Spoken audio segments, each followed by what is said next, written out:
Okay, so um, we started talking about this concept of expectation, and we did it for the discrete random variables. It has the meaning of a center of mass for the distribution, and it also has an interpretation as the um, long run limit of averages of IID random variables from the distribution. This is called the law of large numbers, and we'll get to it. We approve it towards the end of the course. We talked about the two ways of computing it. We talked about the property, the main property, the major property of expectation is the linearity of expectation. It allows us to um, easily compute a lot of expectation of a lot of random variables whose expectation via the direct approach would be very um, tiresome, let's say. You need to calculate the um, PDF, or sorry, probability mass function, and then try to compute that sum. That would be oftentimes very difficult, especially if, so for example, if you have a random variable that is the sum of indicator variables, and the indicator variables are not independent, then the distribution of this would be tough to compute. But you could use the linearity of expectation. It works even if the components are um, dependent.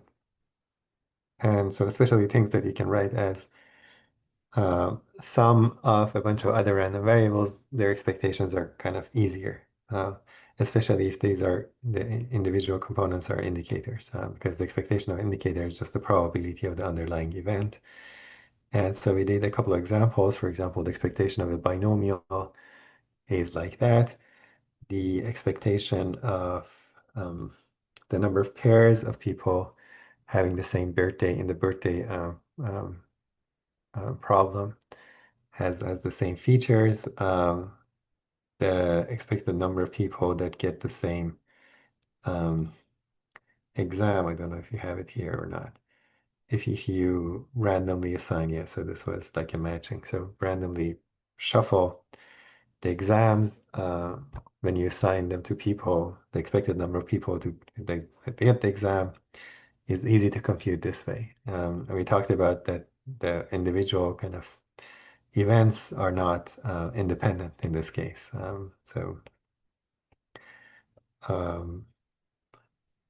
yeah, okay, so and then there was an exercise you're gonna do it yourself. This is also an example where, so when you deal like a 5 card hand, um, if you want to compute the expected number of aces in your hand, you can write it as the sum of indicators of these events that ace I is in your hand, and um, these are again these events are dependent, so the underlying random variables are dependent, but you can still use the idea of a linearity of expectation to calculate this rather easily.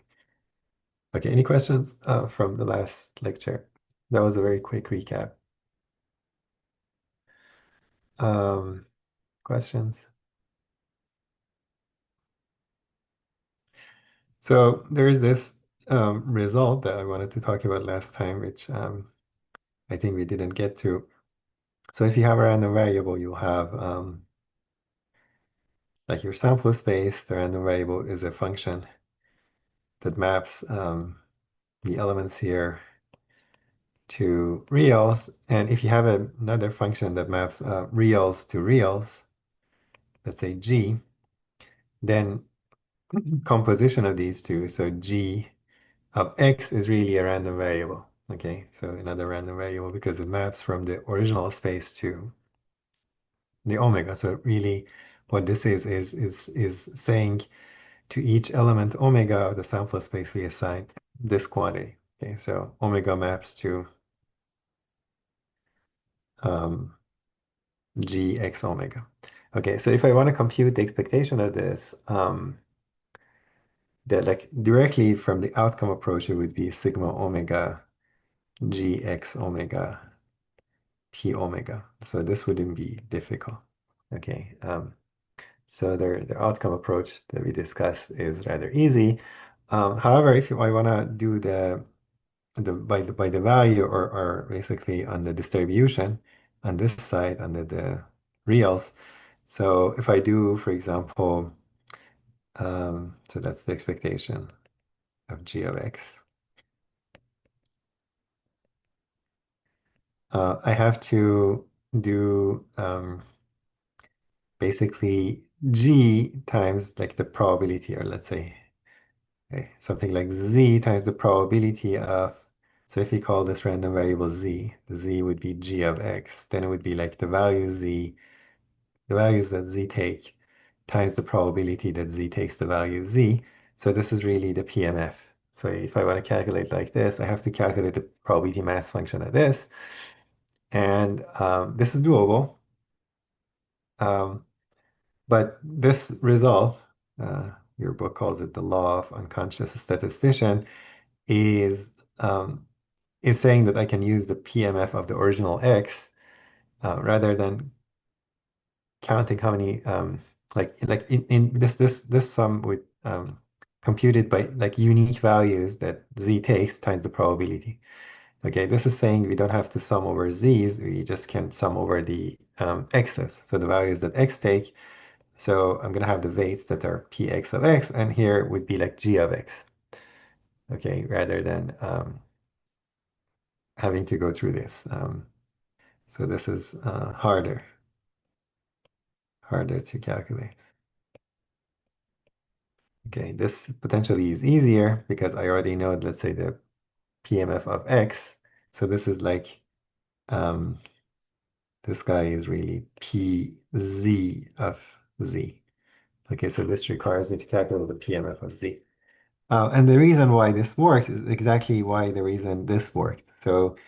Um, so this basically collects all the unique values that this takes times the probability. Here, potentially, um, when you're working with working with the values of x, potentially these could go to different, sorry, to go to the same value. So in order to kind of do it via this formula, we are just gonna compute the distribution here, which would compress the distribution here. So this is another push forward of this distribution. So the distribution here is a compressed version of whatever was here. This is a further compression, um, exactly because I could compute the expectation here by by this formula, or here by the formula we saw. The same happens here. So instead of computing it by this the formula here, I can just compute it here. What this is saying is some of the gx's are going to be repeated. Okay, but it's fine. So if for example gx goes to like these two x's go to the same value, let's say z1, I'm going to have it twice in this sum. So gx1 times px of x1 plus gx2 times px of x2. What happens is if you do it via this, you basically um, kind of factor these out, and this really would be the probability uh, that z takes value x1. Okay, so that same kind of factoring occurs because let's say that the values that go to z1 are these two. So computing it via this formula is basically doing this factorization. Okay, so you look at all the unique values here. Let's say x1 and something. Sorry, z1. This should be z1. Let me correct this. I wanted to say yeah, z1. This is z1 times the probability. Yeah, so this should be z1. So the probability that g takes value z1 is basically the sum of the probabilities that x takes value x1 and x2. So this is, just correct this. Yeah, I mean, once you understand the outcome view versus the value view, this is really the same thing. But Um, sorry, this should be Z1 again. Let me try to do it correctly. Um, so this goes to, let's use a different color, Z1. So X1 and X2 go to Z1. So here you have G of Z1. That's one of the, sorry, it shouldn't be G of Z1. It should be, where should I do this? Okay, the right way is like Z1, and then here would be Z1, and then you would get Z1. Okay, that's the right way of doing it. So the sum over x1 and x2 would give me, so this is g of x1, and this is g of x2.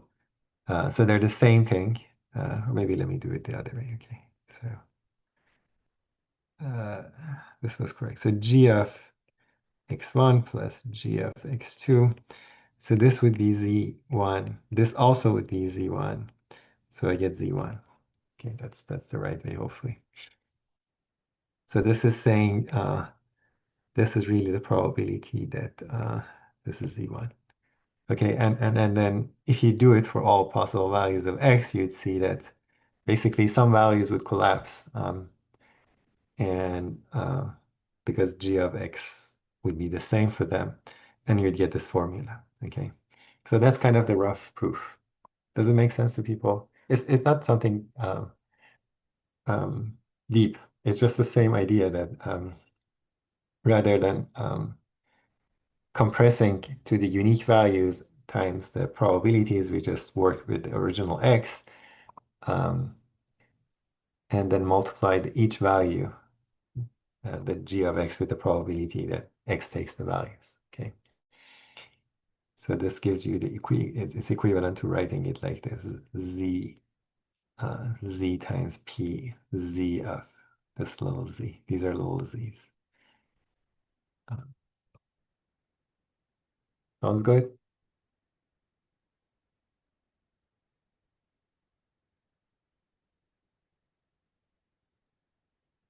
So let's do an example. For example, if you want to calculate what is the expectation of x squared, where x is the number on a fair die, you throw a fair die.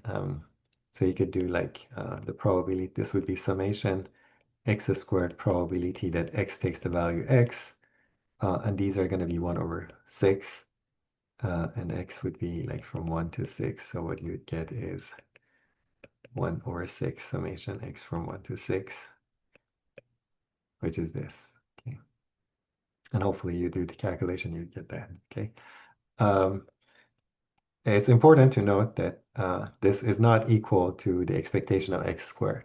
Okay, in general, expectation of g of x is not equal to g of expectation of x unless g is linear. So if g is linear, by linearity of expectation, that would hold. But in general, it's not true. So if you calculate the expectation of x, I believe this was maybe 3.5. Right. But they're going to be different. Okay. It's important to note this. Any questions? So this allows you to calculate rather easily the expectation of any function of x if you know the distribution of x without the need to calculate the PMF or the distribution of the new random variable. The alternative would be to calculate the distribution of this. Um, in this case, actually, it's not that difficult because this would have the same distribution because once you square the values, they're unique. So x squared would take values 1, 4, 9, 16, 25, and 36, each with probability 1/6. So really, this formula is also the formula that you'd get if you calculate it via the um, the definition. Uh, um, could have had a better example, but it's fine. Any questions about this result? law of the unconscious statistician. So once you get used to it, I mean, you forget that this is a thing. It's just very natural. Questions, comments? Okay, so if not, let's talk about another important topic. So we talked about the expectation. It's like the center of the mass. So if you look at the distribution, I usually draw it as a pile of mass. So far, we had like discrete distribution, but very soon we'll have continuous distributions. So it's really a distribution of mass or probability. So that's kind of a good view of a distribution in general. And then the expectation gives you the center of mass, like roughly where the most of the mass is, but the distribution has some sort of other properties. So in particular, two distribution could have the same center, but they could be spread out differently. So this is another distribution that might be centered here, but it's much more sharply concentrated. Um, in the continuous case, it would be, we'll see it soon.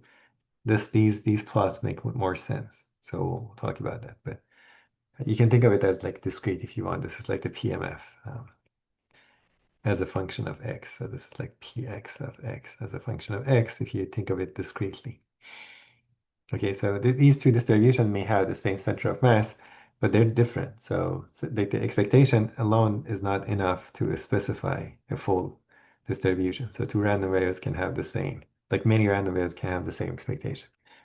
So we can try to measure other features of the distribution, and variance is one. Okay, so how many people have seen the variance of a distribution? I should. Anyone has seen a variance? Maybe not sure. Okay, yes, see like some people. Okay, Arun and Hayden. So do you want like mention what it is? What is the variance?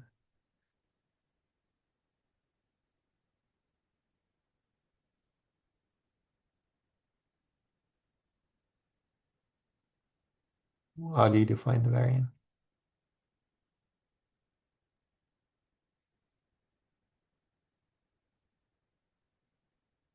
Anyone? So I have the definition actually here. Um, Let me define it myself. So if you let mu be the expectation of x, then the variance is defined as the expectation of x minus mu squared. Okay, so another way of saying it is just you look at the deviation, so x minus expectation of x or mu, if you want.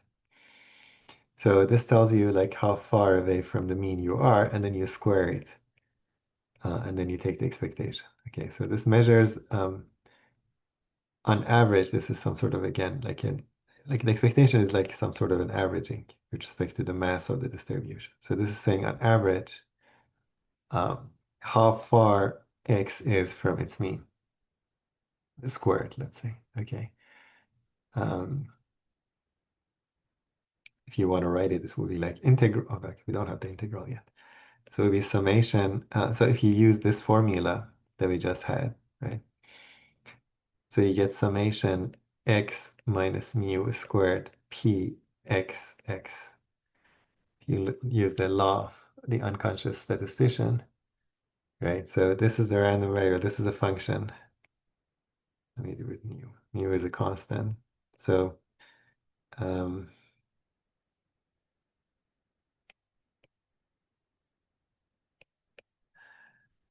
this quantity is really a function. So you can think of it as g of x, some g of x, and that g is like x minus mu squared. And so you can calculate like this, and you can see it's just you compute for each value how far it is from mu, u squared, and then you weight it with um, the probability of that outcome. So it's a weighted average of the deviations squared from the mean. So it measures the spread of the distribution. So this um, purple distribution is less spread out, so the variance would be smaller. And the blue one is more spread out. The variance would be larger. So this is the definition, the usual definition. So it's like um, natural. Does it make sense to people that this is some sort of a measure of spread or deviation? There's an alternative formula which is equivalent to this. So if you expand this, so I mean, let's see if you guys can prove it. So this is, let's say, the definition. This is a result that this expression is the same as this expression. Anyone knows how to like, prove that result? So y is the second one. This is sometimes called the second moment. So these are the moments. So if you look at the expectation of x to some power, this is called the kth moment, moment of a distribution. So these also characterize some features. So k could be 1, it would give you the expectation, k squared, or 2 would give you this, k to the power 3 and 4 and so on. These also turn out to be numbers for a given distribution and they characterize somehow. Once you have all the moments, sort of you have a good feel for the distribution. That might be talk about it, but um, let's just stop here. So what is the proof of this result? Anyone knows?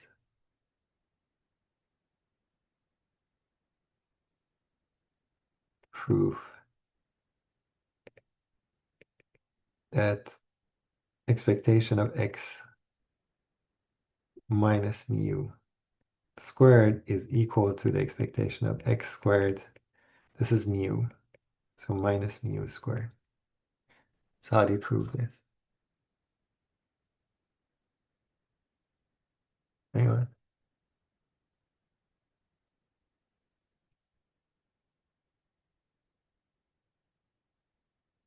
I should remind you that if you participate, it would have an informal effect.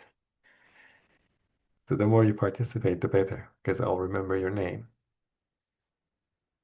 And if you need a bump in the end, that's how you might get it. So consider speaking up. Anyone has an idea how to prove this or have seen proof?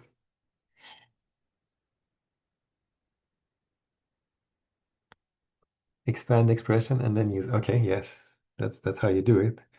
So we expand this side, so you get x squared minus 2x mu plus um, mu squared. Okay, I have the expectation. Um, and the expectation passes through summations and scalar multiplication. So I can apply it to this. Minus 2 comes out. I get the expectation of x mu. And in fact, if you write it properly, you can think of it like this. 2 mu x, and 2 mu is really constant. So what you get is 2 mu expectation of x. So remember, you get, if you have alpha x plus by, and a and b are constant, they come out as well. Plus the expectation of mu squared. So what is the expectation of mu squared?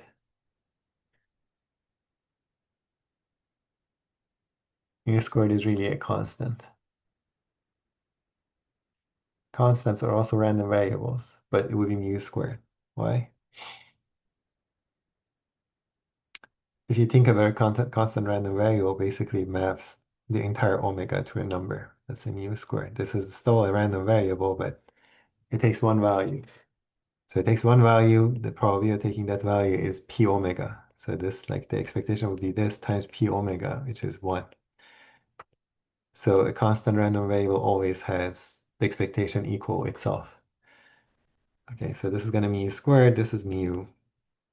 And then if you simplify this part, you'd see this really, you get minus 2 mu squared plus mu squared, which gives you minus mu squared. Okay, so use the linearity of expectation. Linearity of expectation. Okay, so it's the second moment minus the first moment squared. So this is the first moment, which is the mean. And you can see, like here, they expect this is the second moment. It turns out to be something. The first moment squared is different. And the difference here, like 15.7 minus 12.25, that's the variance, okay, of um, this random variable, x. Um, and if you take the square root of this, the variance, it would be the standard, is called the standard deviation. The reason why you would do it, because when you square it, this is like some average of deviations on the squared scale. If you take the square root, then it would be on the original scale. So it tells you like how far the actual random variable needs to move, in a sense, rather than the square of it. Okay. Um, like so here you don't have much intuition to understand whether this is like really large or not. But in different examples, you'd see usually like the variance squared is it's hard to compare with the values of x. But if you do it like this, then you can say, for example, what is the probability that x is in mu plus standard deviation? Let's call this sigma. Another very common notation for variance is sigma squared. Then this would be sigma. So you can say, what is the chance that the random variable is in mu minus some, like let's say sigma, and then mu plus sigma. So it makes sense to kind of add sigma to mu or subtract it. But adding and subtracting sigma squared doesn't really make much sense because they're different scales. Okay, so that's why you do take the square root to basically bring it on back to the original scale. Okay, this is very useful. Like variance, standard deviations are things that the statisticians use a lot. It kind of measures the uncertainty of a distribution in a way. It's like the simplest form of uncertainty. Okay, so the random variable that has a higher variance takes values with more uncertainty. Like the, the the the the the deterministic case is when the variance is zero. Okay, so if the variance is zero, variance of x being zero will mean that this quantity is zero. It has to be zero with um, probability one. This implies that x is equal to mu. They write it as almost surely. So to see why this is true, consider um, so if you have summation x minus mu squared px is equal to 0, right? That's the definition of the variance. This implies that for any for any x such that this is bigger than 0. So this is a sum of a bunch of non-negative. So these are all non-negative. Okay, so you have a bunch of non-negative um, uh, non-negative terms. Okay, so a sum of a bunch of non-negative terms can be 0 only if all of them are 0. So you'd have to have something like this. This has to be 0 for all x. Okay, so this is equivalent.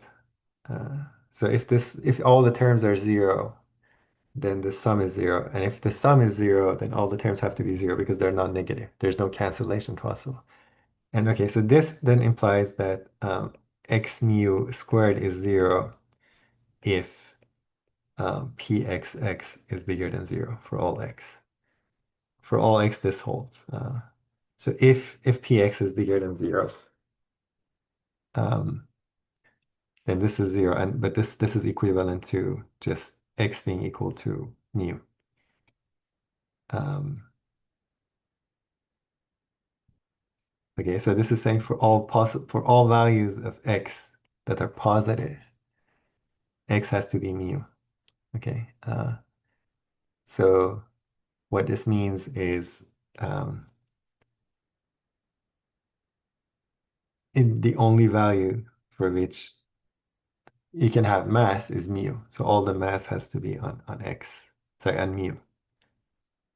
Okay, all the mass on mu. So it's like a random variable that takes value mu with probability 1. This is called almost surely. Almost surely, something when you say almost surely, it means the probability is 1. The probability that x is equal to mu is 1.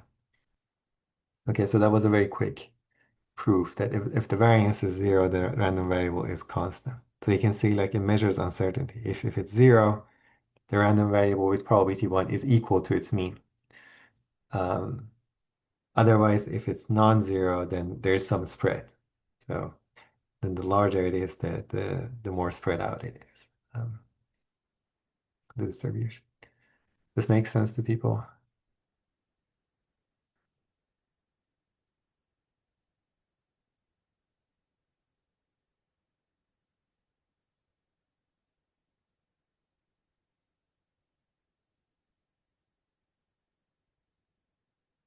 Questions?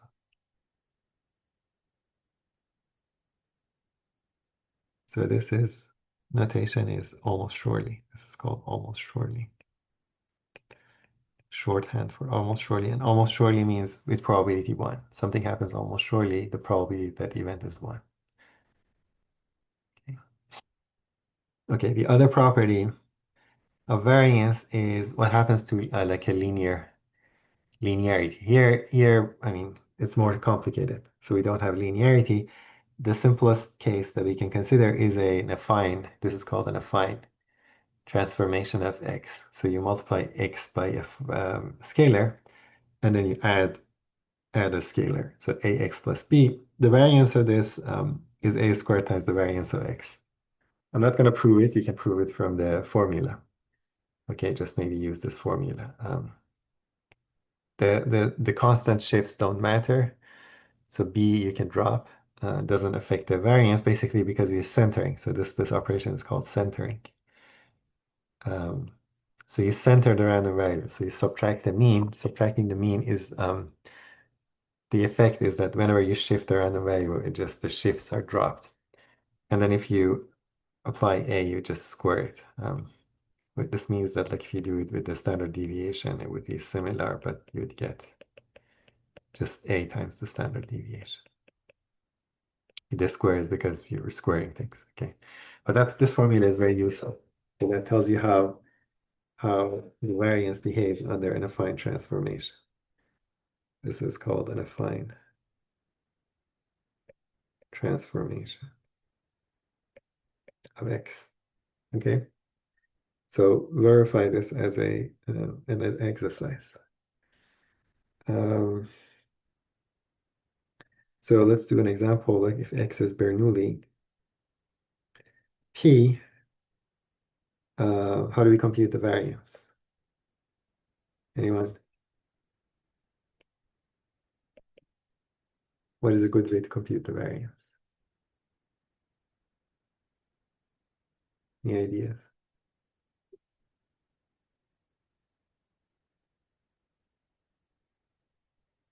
Let's use this formula, expectation of x squared minus expectation of x squared.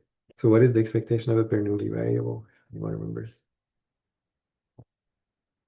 X takes values 1 and 0, 1 with probability 1, 0 with probability, sorry, probability p, this probability 1 minus p. So what is the expectation of this random variable?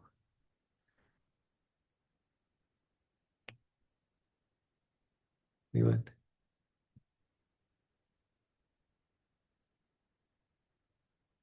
This should be easy. P, yes. So now what is the expectation of x squared?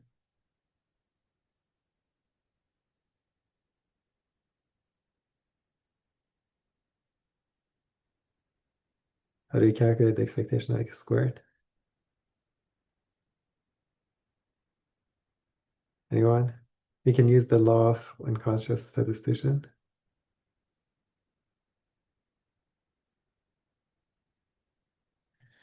X takes value, this is like gx px x, right? So expectation of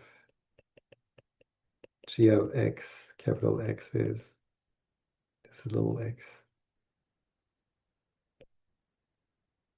Again, how can I use that?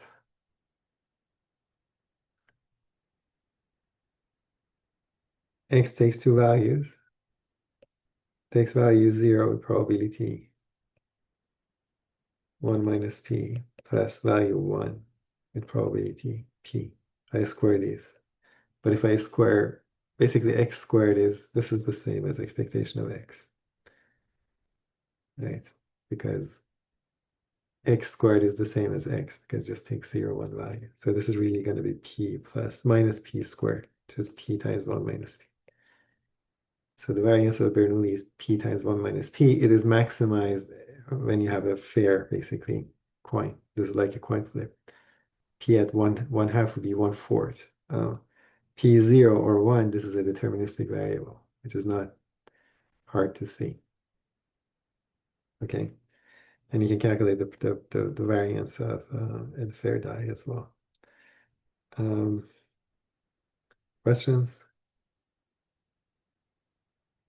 So let's say if I want to calculate the variance of a binomial, I'm going to have a trouble because x is like summation of yi, I from 1 to n, and these are independent Bernoullis. So I know individually each one has this variance, but now I have a sum of independent variables. I need to know what happens to the sum. Like if I apply the variance to a sum of random variables, what will happen? This is not similar to the expectation. So in general, if you have the variance of x, if you try to expand this, you would see that you would get the variance of x plus variance of y plus some cross term. So you get something like this. The way to see it, there are different ways, but use the formula that we had. So you can either use the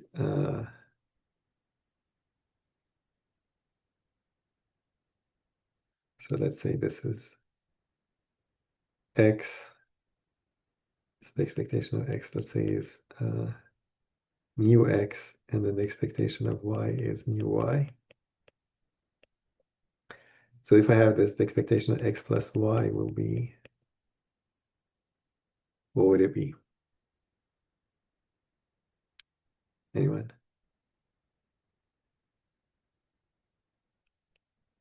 Well, mu x plus mu y by linearity. Okay. So if I call this z, the expectation of z is really mu x plus mu y. Okay, so z minus its expectation will be x minus its expectation plus y minus its expectation. Okay, call this x tilde. It's a new random variable. Call this y tilde. Okay, and then the expectation. So variance of z, which is the sum of z is x plus y. This will be expectation of, so these are going to be zero mean before doing that. So the claim is that the expectation of x tilde is 0. Similarly for the expectation of y tilde. Let's call this z tilde. This is 0, and then the expectation of z tilde will be 0 as well.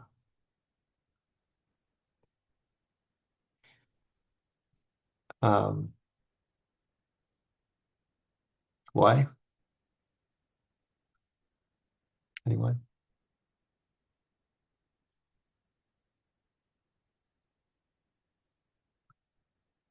Anyone knows why this is true?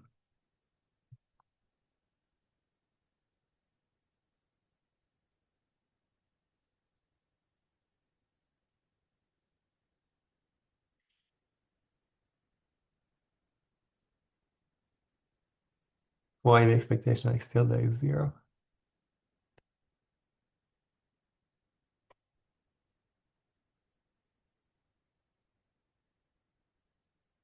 Anyone?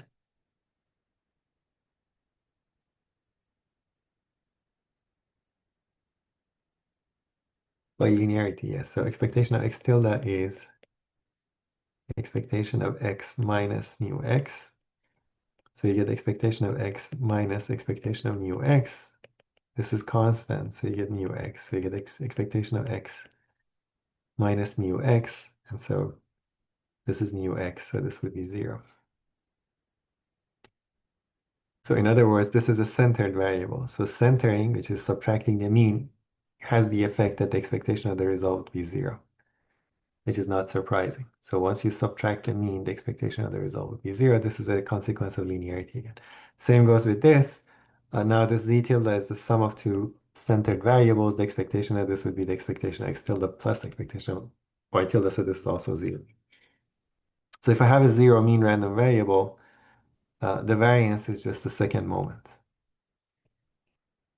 right? I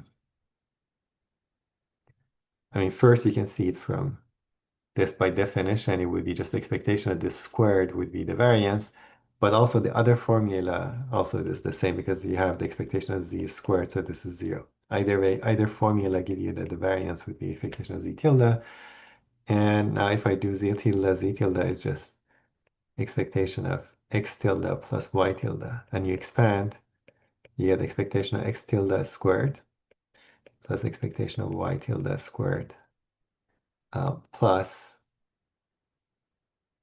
2 expectation of x tilde y tilde. Okay, so this is going to be the variance of x because x tilde again is this quantity, it's just a centered x. This is going to be the variance of y. And this is the extra quantity that we have. This turns out to be called the, so this is really twice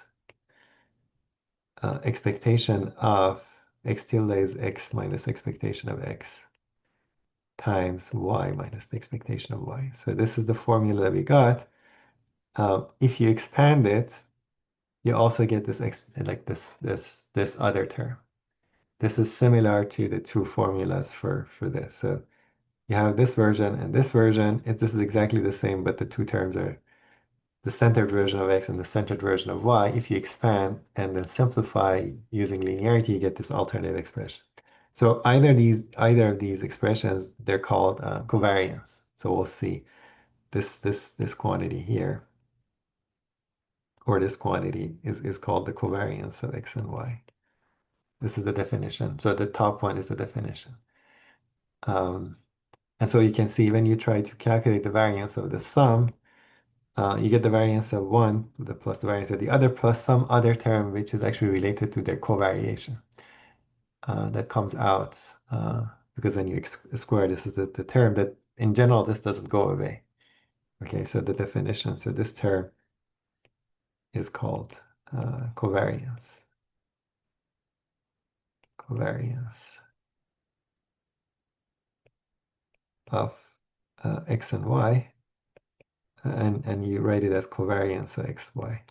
Okay, it has the formula is just expectation of x tilde times y tilde, the product of the centered version of x, which is this top one. But if you expand, you get an extra like alternative expression similar to the variance. Okay, so this in general doesn't go away, and so the variance of sum is more complicated. However, if x and y are independent, okay, if the two random variables are independent. Oh, by the way, this calculation holds more generally as we go to continuous distribution. This still holds because it just relies on the linearity of expectation, which still holds in general. So in general, expectation will be linear. So this formula that fell out of linearity of expectation still holds. So in a special case where you have x and y are independent, we saw that it's equivalent to the joint PMF factorizing. Okay, so I'll show you below. So if they're independent, the PMF factorizes, which then implies that the expectation of xy will be the product. This also factorizes. So expectation of xy turns into expectation of x times expectation of y. And so this term would be 0 in that case. So if x and y are independent, the covariance would be 0. And then you'd get the fact that the variance of x plus y is the variance of x plus variance of y. So let's go down a little bit. Maybe I'll I'll argue this a little bit here because it's important.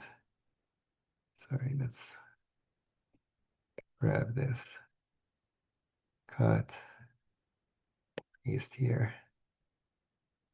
Okay. So if, so again, covariance of x, y is defined to be the expectation of x tilde, y tilde, that's my notation for x minus expectation of x. And this is y minus expectation of y. These are the centered, these are called centered. X tilde and y tilde are centered versions of x and y. Okay, so what I want to argue now is that, so theorem, if x is independent of y, so x is meaning independent of y, so this is the notation, then covariance of x and y is 0. Okay, independence implies covariance being 0. So why this is true,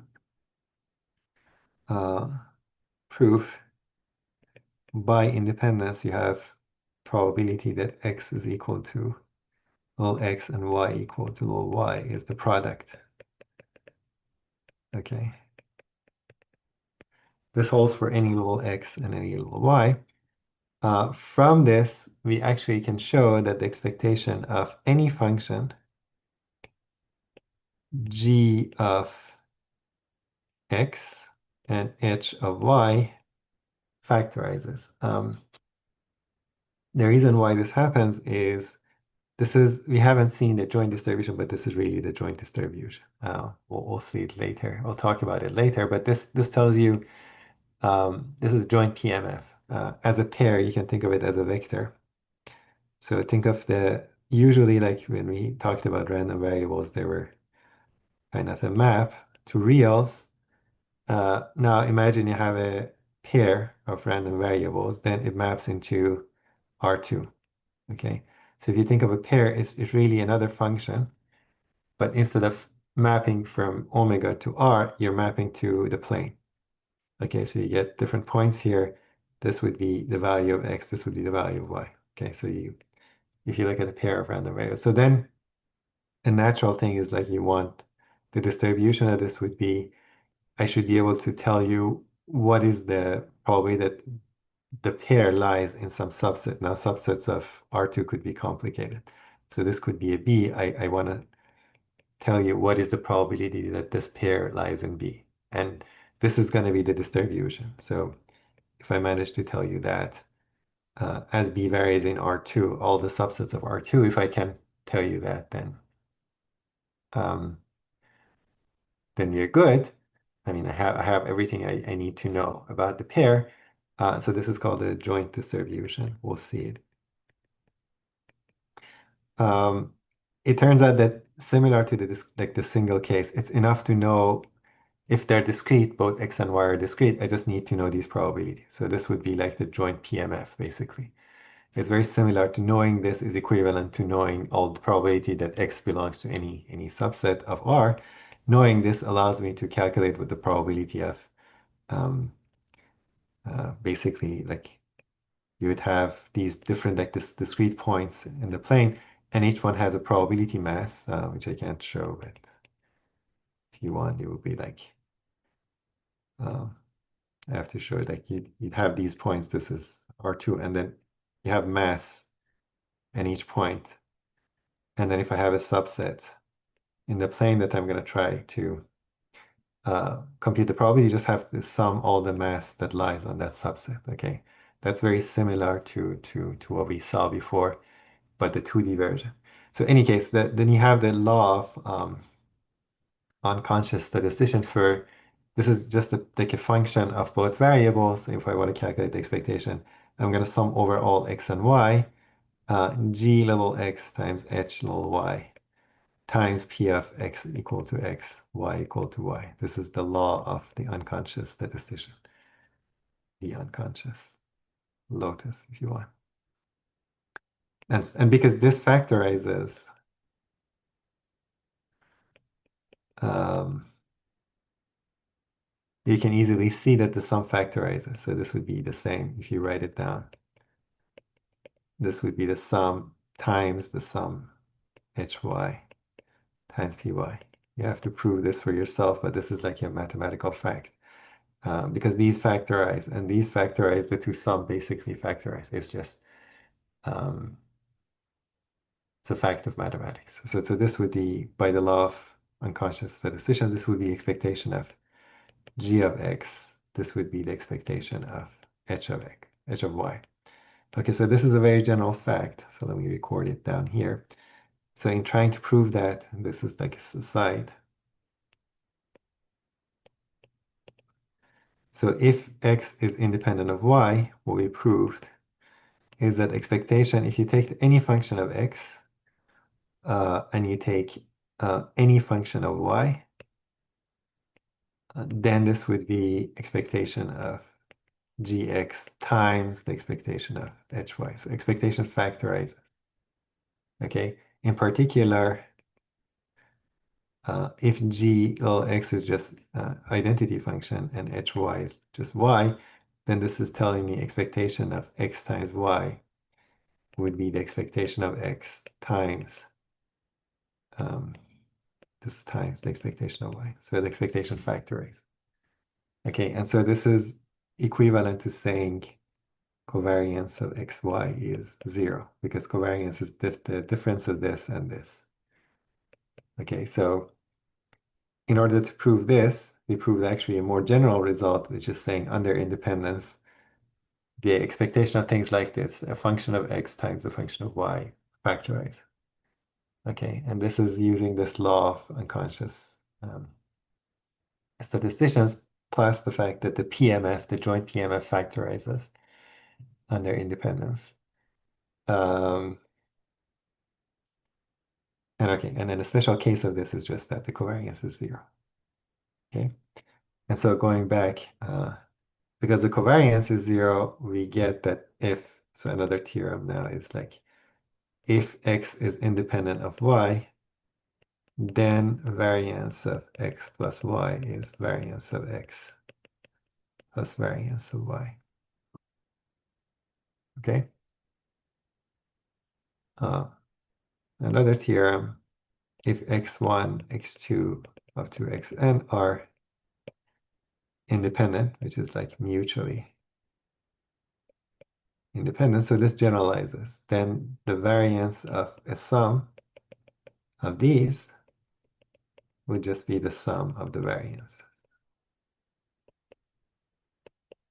Okay?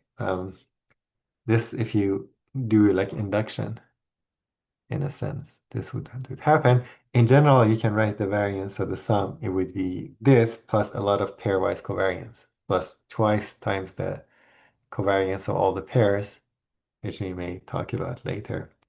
So in general, it would be complicated. So you'd have all the possible pairs here just to have one pair.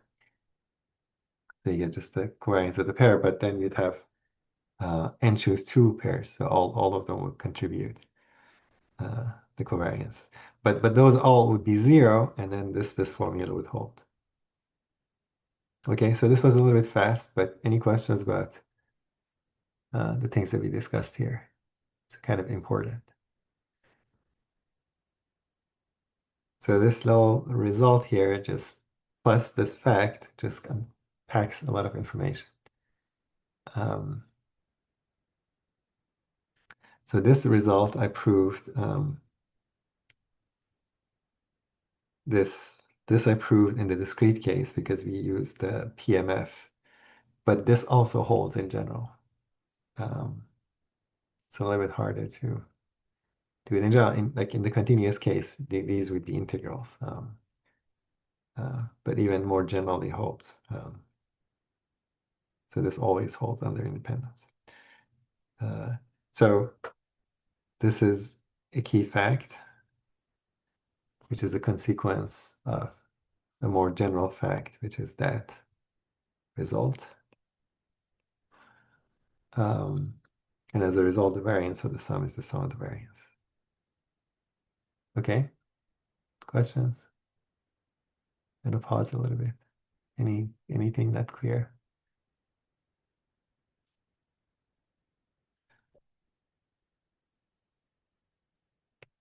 I'm gonna do a little exact example. So x1 up to xn are Bernoulli P, they're IID, independent, identically distributed. So IID, independent, identically distributed. So identically distributed here means they all have the distribution. The same distribution happens to be Bernoulli P. Independent is also clear. So now if I look at the variance of the sum, what will be the variance of the sum? It will be the sum of the variances, right? What is the variance of each one? Each one is Bernoulli. We just calculated this. It will be p times 1 minus p. So you have n of them, you get n times p times 1 minus p. Okay, so the sum of these independent random variables will have distribution binomial NP. So this calculation is showing that the binomial distribution, right, a random variable with binomial N and P distribution has variance n times p times 1 minus p. Okay,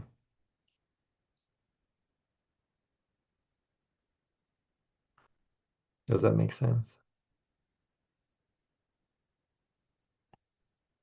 Questions? Have you seen this before? So if y is binomial N and P, then variance of y is np times 1 minus p.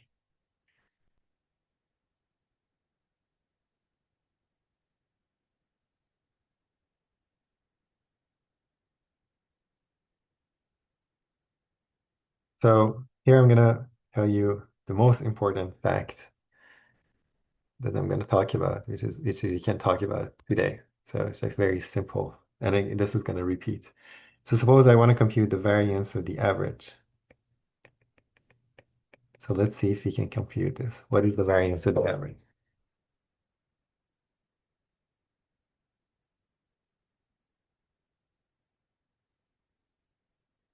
Let's see if you guys follow.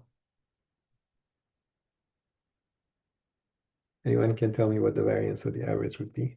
So average is just sum divided by the total number.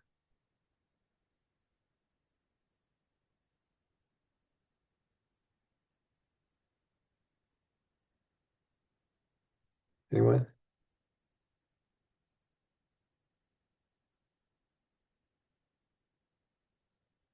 We talked about the property of variance. Variance of A, let's say Z plus B is a certain thing. We go back to a few slides. So this is an example of that.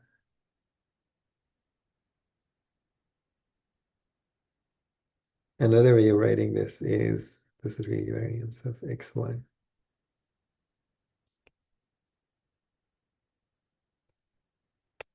N times variance of x1. So what is this quantity? Variance of the average.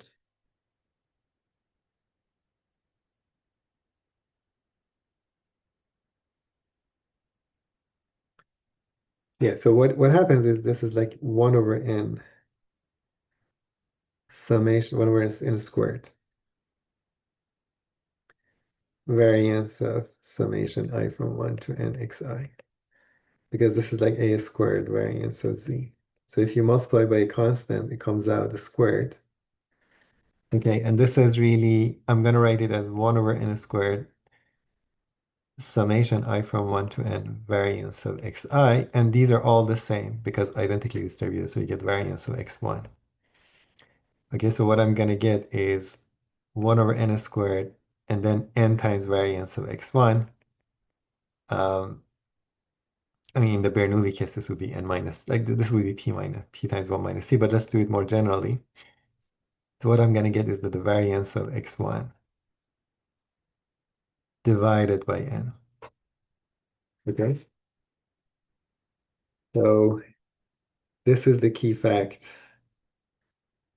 that the statistics kind of work.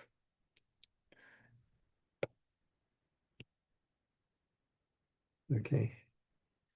Why statistics works is this really simple fact. Uh,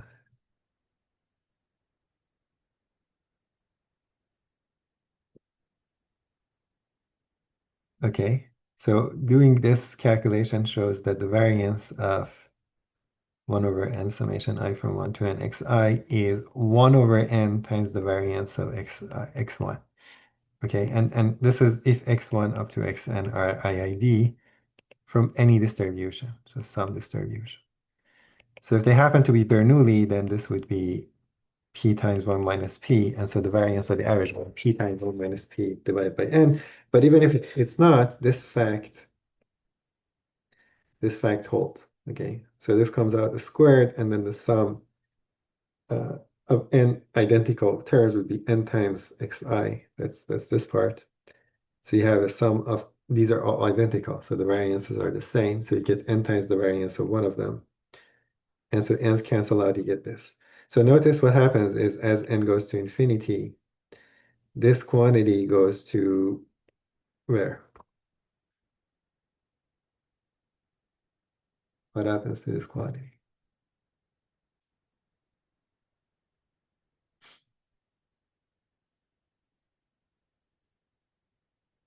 This quantity goes to zero because n is growing. This is fixed. Yes. Hey, then this is going to zero. So what is the expectation of 1 over n summation I from 1 to n xi?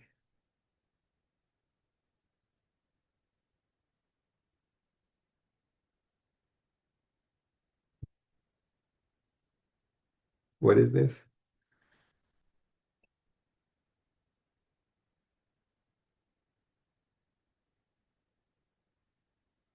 Linearity of expectation. Can I use it?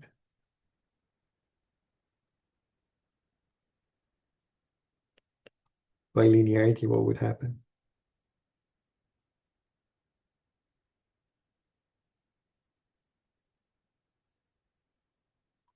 Anyone?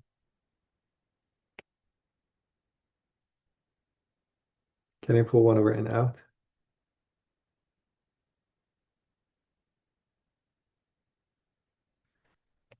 I can't. 1 over n comes out. Can I pull the sum out? Yes, it comes out. So I get this by linearity. Okay, so these are all the same as well. So this is the expectation of one of them. So now I have 1 over n summation I from 1 to n rather than 1 over n squared, which was for the variance. So this is going to just cancel out. I get the expectation of x1. So you get basically 1 over n times n expectation of x1. Okay, which is going to give me expectation of x1. Compare with this one, which is because we had 1 over n squared, I get an extra 1 over n. Okay, so the end result is I have this quantity, which is the average of a bunch of IID random variables. Look at the expectation. The expectation is the same as the expectation of one of them.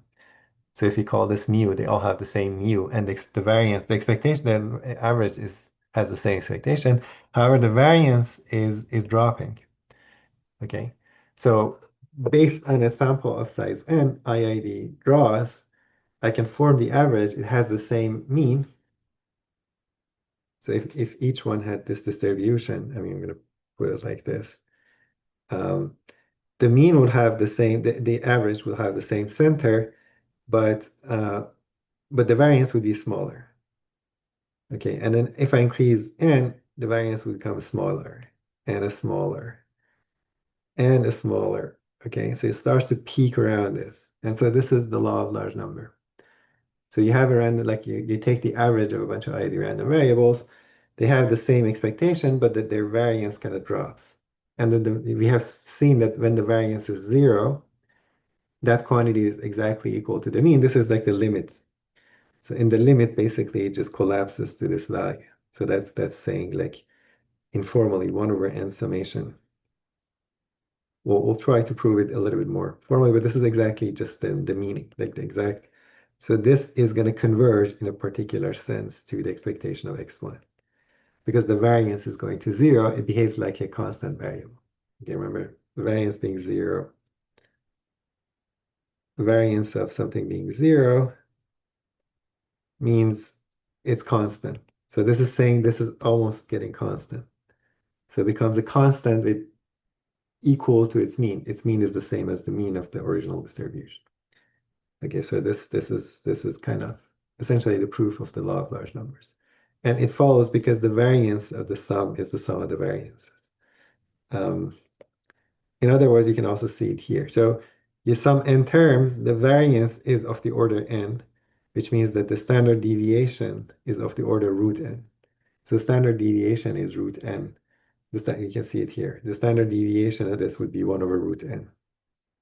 And so um, the fact that when you sum, the variance is order n, or the standard deviation is root n, is what is causing the concentration. Because in general, if you have n terms just deterministic, you add them, it would be order n, not order root n. Okay, that's kind of there is like stochastic cancellations that occur. So another way of saying it is that standard deviation of summation I from 1 to n xi is root n standard deviation of one of them. Because it's root n, it's growing slower than if you just sum a bunch of, let's say if I sum a bunch of 2s and 3s and 4s, all like non-negative, this would be of order n. But because these are stochastic, um, when I subtract the mean, see this standard deviation is subtracting the mean, so they're going to be positive and negative, and they cancel out. Positive and negative on average cancel out, so the standard deviation would be of the order of root n rather than n.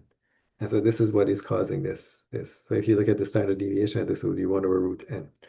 And so this is why this kind of the variance goes down when you take the average, because you're dividing by n, the standard deviation is root n. So the standard deviation of the result will be 1 over root n. Anyway, so this is in the side, but this fact, this should be very clear from this calculation. When you calculate the variance of the average, the variance would be 1 over n times the variance of x1. So the average is concentrate. This is the notion of concentration of measure, which appears like a lot in statistics and probability. It's like a feature of independence. So if you have a bunch of IID random variables, when you take the sum or the average, it concentrates. It's more concentrated around the mean than each individual would. Okay, so that's kind of a key result I just wanted to mention. Any questions? We'll come back to this. So this was a lot, but we already had enough to discuss the important kind of result law of large numbers. This is basically the proof. Um, I'll repeat it next like a couple of times so that you completely understand. Okay, so if I look at the Bernoulli case, if I look at the average of a bunch of Bernoulli trials, that's like if you have a bunch of coin tosses and you count how many times you observed heads and divide by the total number, the variance would be like p times 1 minus p over n. As n goes to infinity, this drops so that it's very small variation around the mean, and the mean is going to be exactly p because the expectation of each one is p. So you get a very good estimate of p. So you throw the coin multiple times. Let's say if each draw is independent, you take the average of the values, the binary sequence of zeros and ones. That would be a very good estimate of the p. Okay, that's this slide basically. Start like rather simply, but then we covered a lot. Any questions? Comments? Is this idea clear? So this uses both properties. What happens to the variance when you look at the sums and averages? It requires independence. What happens to the expectation? This would be rather simple. It always is. This expression always is true. This one requires independence. We're gonna pause a little bit, wait for questions, comments.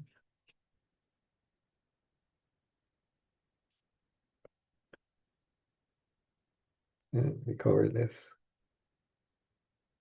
That's all. Questions?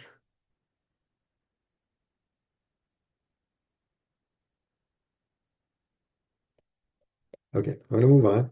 So this was on the side, but we'll see it again. There's another expression for random variables that take non-negative values. I leave it maybe to the TA or as an exercise. So this expression follows because you can write uh, x as summation k from 1 to infinity, indicator that x is bigger than or equal to k. So you can write a random variable like this. And if you take the expectation of both sides, and this is an infinite sum, but if you imagine that linearity passes the infinite sum, then the expectation applies to this would be the probability. So this very quick proof, but I'm not going to spend too much time on it. This for is only holds for non-negative random variables because this only holds for non-negative random variables. And this one you can, for example, use to calculate the expectation of the geometric random variable rather easily. So the tail of a geometric random variable would be, this is called the tail, the probability that's bigger than something. For a geometric random variable, you can compute it to be q to the k. And so this would be just summation q to the k. And because it's a geometric series, you get basically the first term divided by 1 minus q, which is p. So q divided by p. Um,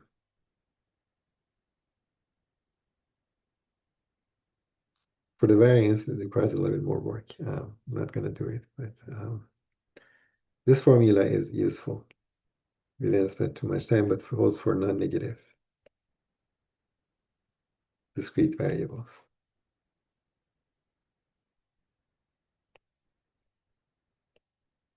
Okay. Okay, one last thing from this lecture is the distribution, which is very useful, and it's the Poisson distribution. Okay, so let's see if have people seen Poisson distribution before? Poisson. Okay, Arun has seen it. So I want to say that this is another form of a limit. So we have seen like two limit theorems, like hypergeometric distribution, and the limit becomes like binomial. We saw the most important one of the most like two central, like this one, this is a limit of averages of IID random variables converge to the expectation of the underlying distribution. We'll repeatedly see this again, and until you're very comfortable with it. This is another limit distribution. So Poisson can appear as a limit of binomial. So if you have a binomial random variable, remember that this is really counting the number of successes in n Bernoulli trials, okay? Where the probability of success is p. So n trials, and p is probability of success. So Poisson arises as the limit of this distribution if n goes to infinity, but n times p stays constant or converges to a limit. So p here is the probability of success if np approaches a limit while n goes to infinity, it means that p is going to 0. Okay, so this implies that p is going to 0. So the probability of each individual success is going to 0. It's very small. And then there are many of them.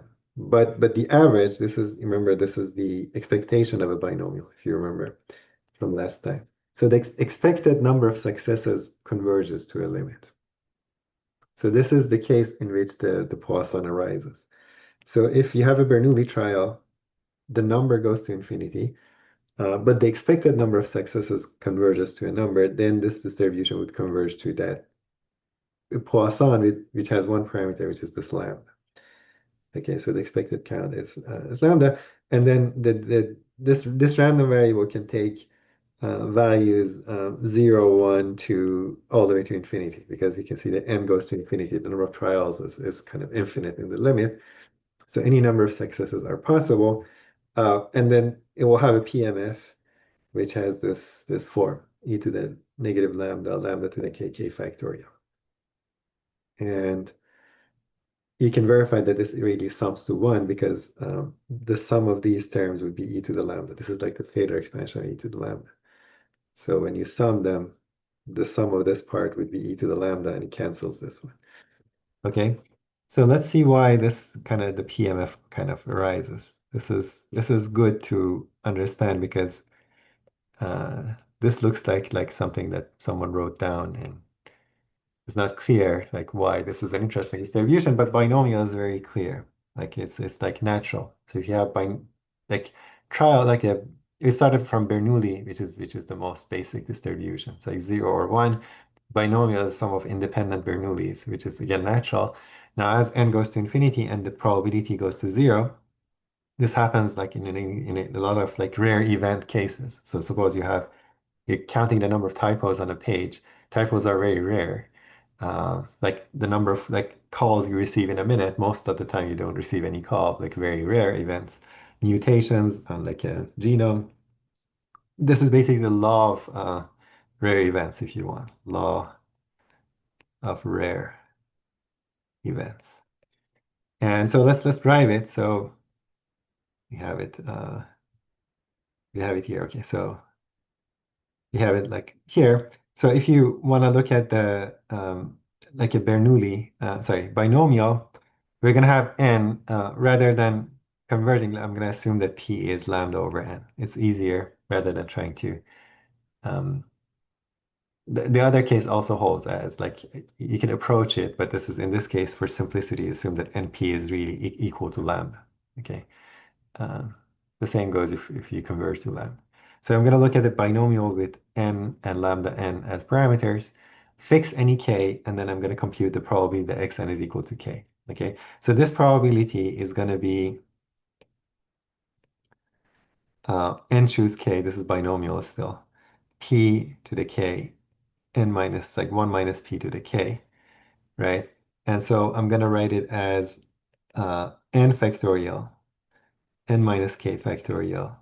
Um, k factorial, right? And then I'm going to do p, I'm going to divide by, this is the binomial coefficient. I'm going to divide this by n. Sorry, I'm going to replace it with this. So you get lambda over n to the k. This is going to be 1 minus lambda over n to the k. Um, and then I'm going to rearrange. So you get n factorial here, n minus k factorial. This n to the k I'm going to pull here. Okay, and then this k factorial, I'm going to write it here. So lambda to the k factorial, and then 1 minus lambda n to the, sorry, this would be n minus k. This would be n minus k. So I'm going to pick one of them, which is n, like this part, the n part. So this is going to be n, and then 1 minus lambda over n to the negative k. Okay, so this is rearranging a little bit. Now, this part doesn't depend on n, right? This one converges to 1 because this is going to 0 and k is fixed. So this whole thing is going to converge to 1. This thing, hopefully you know, this converges to e to the negative lambda. This is like a result from calculus. Um, and this quantity here is going to converge to 1. The reason why it converges to 1 is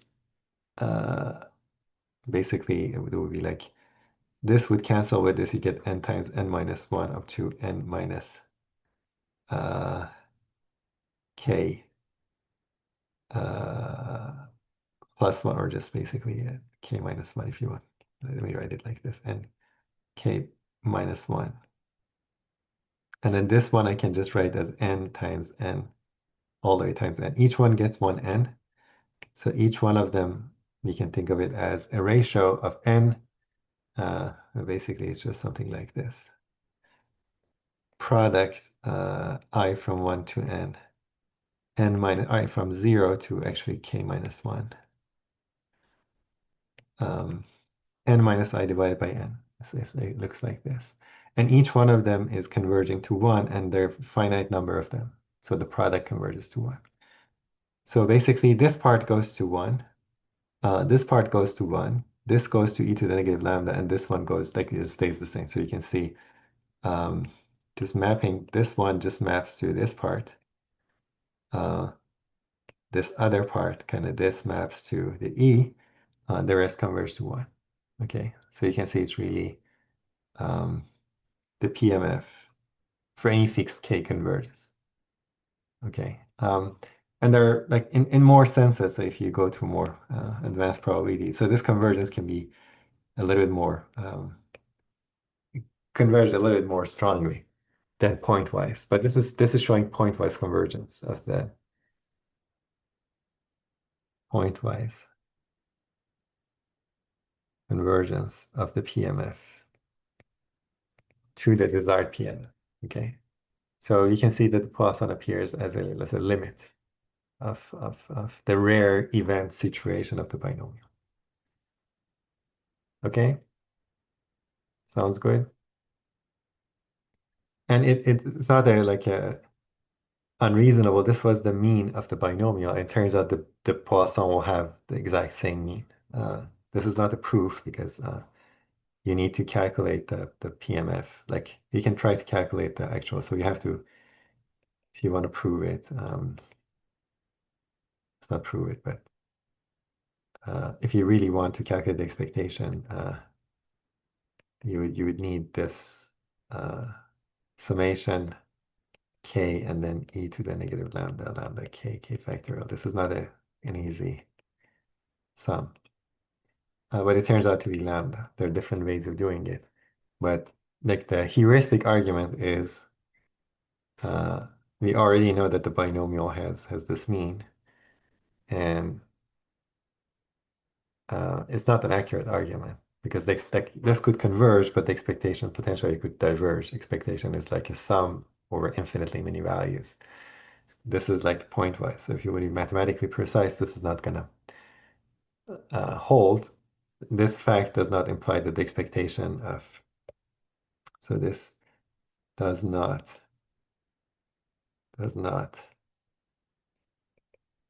necessarily imply that the expectation of xn also converges to a Poisson.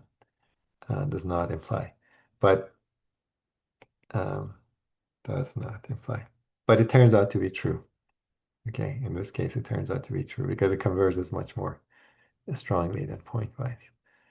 That's what I believe. But this we can also compute um,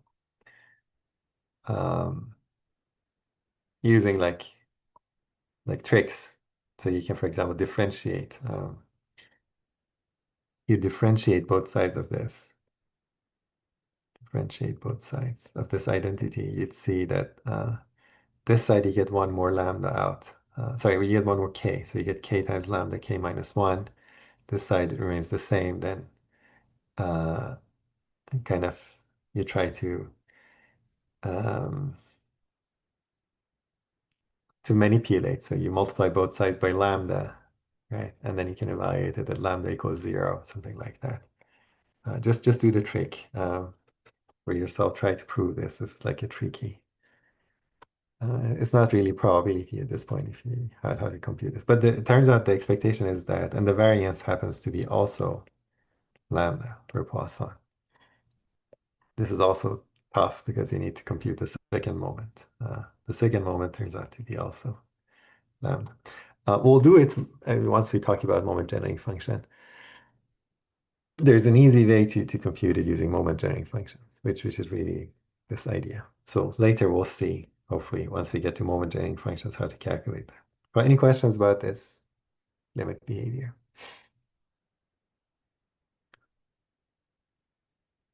Okay, so it's not like, let's say Poisson is not coming from a finite mechanism. It's like really a limit. It's similar to the law of large numbers. It's similar to like a central limit theorem. This is, you can actually call the law of rare events. Um, right. I mean, okay. So NP being lambda, and this was the variance. So again, this is a heuristic argument. If you want to see why the variance is that, this is like this is lambda, and this is lambda over n. This is going to one. So the variance converges to lambda. This is not a proper argument though, but it turns out that both the mean and the variance are lambda. Um, right, so for example, you can say, okay, I have um, typos on a page. You can assume that they're Poisson, and this is really a rate. So this is saying the expected number. So you can think of it as a rate. This lambda has the meaning of a rate. So like an expected number of typos per page is two. Okay, or the average number is two per page. So what is the chance that there is no typo? Like you have a clean page. That would be the probability that x is equal to zero. From the Poisson, you can see when you set it equal to zero, you just get this lambda. E to the negative lambda, this part would be one. Lambda to the zero would be one. Zero factorial by definition would be one. So you get e to the negative lambda as the probability. So it would be like something like that. Okay, 13%. What is the chance that there is at least one typo? It would be um, is the probability that at least one typo is just one minus the probability of zero, which would be one minus this. Okay. What is the chance that they're exactly two? It would be like probably that x is equal to 2. You can just plug in from the formula. Okay. So you can think of it also like if you have like on average 2 emails per minute, this is the chance that you don't get any minute, like any email in a particular minute. Okay. So I'm going to avoid the summary, but this is really the summary. So we talked about expectation, the linearity expectation, indicator method uses the linearity expectation, law of total, like the unconscious statisticians, the variance, and the variance of this like independent summons. This led to the law of large numbers idea, which we'll see again. And then Poisson as the kind of a limit of binomial law of rare events, basically. Questions? Comments? Pause maybe a little bit.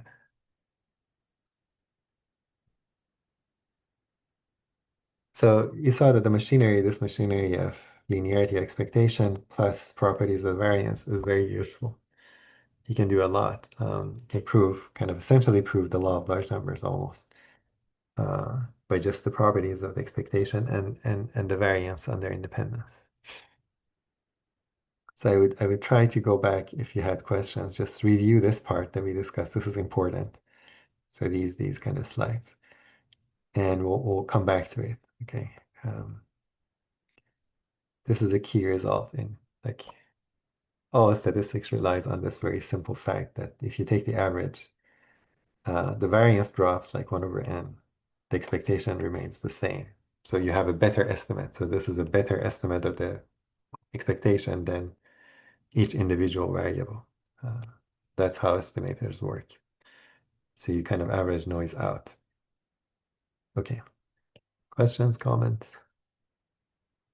Okay, let's jump in because this was supposed to be today's lecture, but you're like way behind. So now we're going to move to continuous random variables. Okay, so a lot of the things that we discussed kind of hold um, in this case. Some of the things are different. So um, the main thing again is I have a random variable. The definition of the random variable remains the same. So you have like x goes like x is a function. The maps, I'm going to write it like this, is a function that maps omega to reals. But now it takes potentially infinitely many values or countably many values. Let's say you could take all the values on the real line, or you could take all the values in a particular interval. Okay. The question is that how do we specify the distribution of such a random variable? Um, and remember, the distribution is like I want to specify for every b, I want to be able to um, tell you what is the chance that x belongs to b, like any subset of R. Um, and we're going to leave the probability measure here like unspecified. This is like going to be in the background. So it really, all of this arises from a probability distribution, sorry, probability measure on this, but we're not going to specify it directly. We're going to indirectly specify it via specifying the distribution of x. And for a continuous variable, the idea is that um, I'm going to define the distribution via an integral. So I'm going to, instead of tell you, for example, what is the chance that x is equal to a particular value, this turns out to not work. I'm going to tell you what is the chance that x belongs to a given interval. Okay, I'm going to specify the probabilities at the intervals. And from that, I can get the probability of basically virtually any set that I want. So in order to specify this, we're going to define this as an integral of something. Okay, so an integral, there's going to be a function x that I integrate from a to b, uh, and that would give me this probability.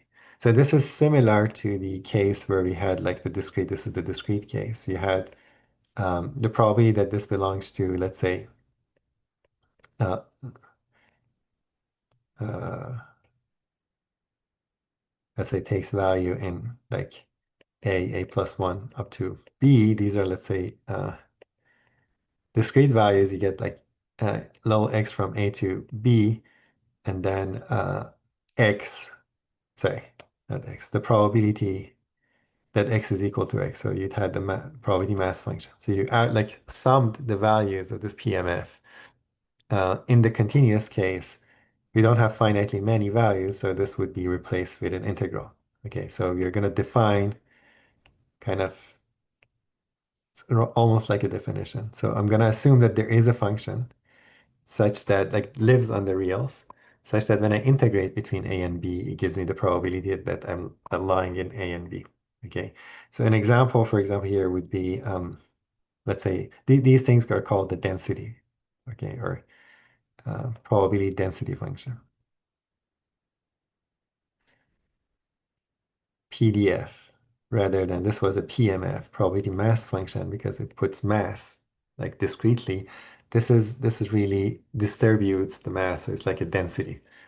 So this is an example of a density. So this is like 0 here, goes like linearly up to this point and then drops to 0. Okay, that's an example of density. So if x of x is 0 if x is negative, if x is between 0 and 2, um, it is x over 2 and then 0 again. Okay, x bigger than 2 is 0. Um, and so what is really saying is that the mass is kind of like or rather, okay, so the interpretation is that if I want to compute the probability of an event, that let's say x is between 0.5 and 1.5, I'm going to integrate this function between these two limits, so which gives me the area under this curve. So that area would be the probability. Okay, so this would be integral from 0.5 to 3.2. X over 2 dx, which would be 1 over 2. This would be 1, 3, x3, if I remember correctly. Oh, sorry, 2. There's a 2 here again. Okay. So you get 1/4 and then yeah, 3 over 2 squared minus 9 over 4 minus 1/4, which would be 8 over 4, right? Uh, and so you get 8 over 16, which is 1/2. Okay, so that's going to be the probability that the random variable is in there. Okay, any interval. So if I want to like see what is the probability that the random variable lies in this interval, um, that would be 0 because if I integrate, there's no mass there. Okay, and this will have this feature that if you integrate between negative infinity to infinity, it has to integrate to 1 because that's saying what is the chance that x lies in negative infinity and infinity, and by the properties of the probability measure, that should be 1. Okay, so that's like basically the probability of all omega because all the omega maps to all of R. So that's the property. This has the property that it has to integrate to 1. And it has to be non-negative, okay? Because if you can take a very tiny interval and that's the if it's negative, so you can make the integral negative, and the probability can't be negative. So from the fact that probability can't be negative, it shows that everywhere it has to be non-negative. Okay, so these are the only properties. It has to be non-negative. It has to sum to 1, and if it's satisfied these two properties, it's a valid PDF. And then it defines a continuous distribution via this formula. Okay, so does that make sense? So this is not, the meaning is like probability per unit um, length. When I multiply it by length, basically gives me the probability. Okay, so the idea is not probability per se. So this could be bigger than 1. As you can see it here, well, in this case, it goes from 0 to 1, but this doesn't have to be bounded by 1. It could like blow up um, because you can have like a lot of probability on a tiny interval. It's just probability per unit mass. Sorry, per unit length. It's a density. Okay, density in the sense that it's something like density in physics is something per unit of length or volume. Density, probability density, just probability per unit of length. Okay, and so um, the other feature, okay, so if you let this be a plus epsilon on a tiny interval, let's say here a plus epsilon, um, this would be approximately this would be approximately this would be almost constant. The function would be almost fa, and it comes out, and then you get integral of a plus epsilon times 1. This would be epsilon, so this would be fxa times epsilon. And you can see as epsilon goes to 0, this goes to 0.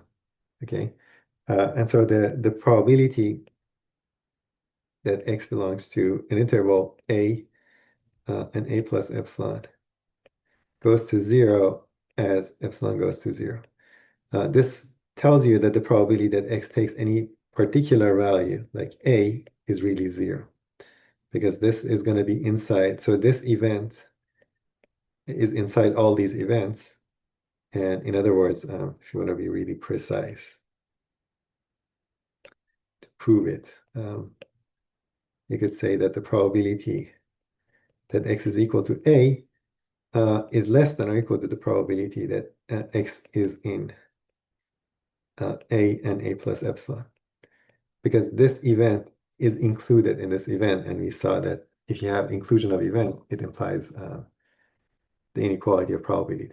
And so this is going to 0, because this is like approximately fxa times epsilon. Because this is going to 0, and this is also bigger than or equal to 0, this implies that it has to be 0, because this side doesn't include epsilon. So you take the limit of both sides, so this implies that probably that x takes any particular value is 0. So that's why for continuous random variables, PMF doesn't make sense, because the probability you take any discrete value is 0. Okay, it can't take any particular value. But you can say, okay, it takes you can be the probability you're in a very tiny interval is is meaningful. Okay. Another way of seeing this is I can rewrite this fact. This same fact is probability of x is in a plus epsilon. If I divide it by epsilon, you see this is equal to this. If I divide both sides by epsilon, this is going to go to fx of a. Okay, this itself goes to 0, but if I divide it by epsilon, it goes to the density. And you can see the density is really probability divided by the length. As the length that gets smaller and smaller. Does that make sense? So this is like the geometric meaning of the density. So you look at kind of like the length, an interval of length epsilon. You ask what is the probability that x lies in that tiny interval, um, and you divide that probability by epsilon as you let epsilon go to 0. Uh, that would give you the density at A. So the density at a particular point makes sense, but the probability is 0. Another way, okay, so this epsilon is like you might write it as dx. I wrote it as epsilon, this was A. Uh, but you can write it as x and then x plus dx. This would be roughly, I had like fx of A. Epsilon, this would be, you can write it as fx dx. So you can think of fx dx as the probability of that being in this tiny interval, and then when you add them up is equivalent to just integrating. So if you integrate, you add up and then get the probability of a big interval. Okay, sounds good. So that's the idea of a PDF and a continuous random variable. So a PDF is enough to specify the distribution of a continuous random variable. Okay.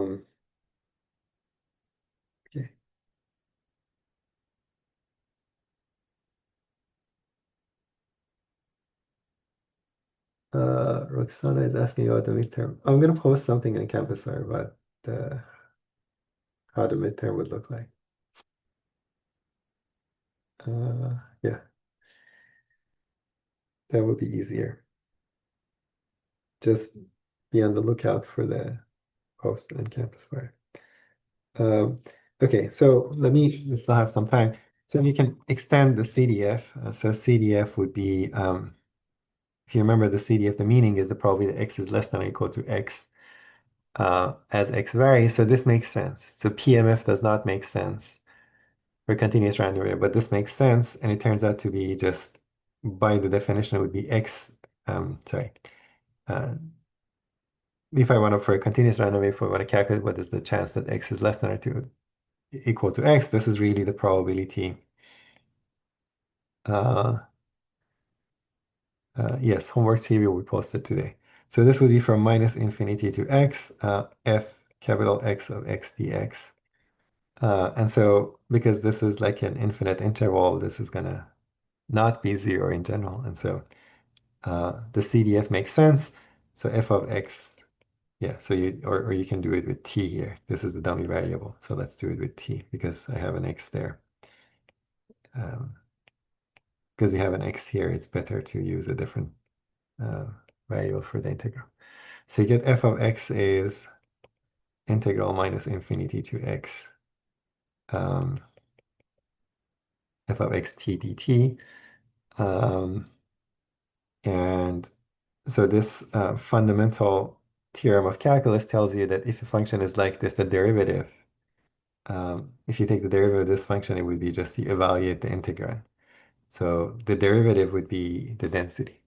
So the CDF for a continuous random variable is related to the PDF. So this is the PDF.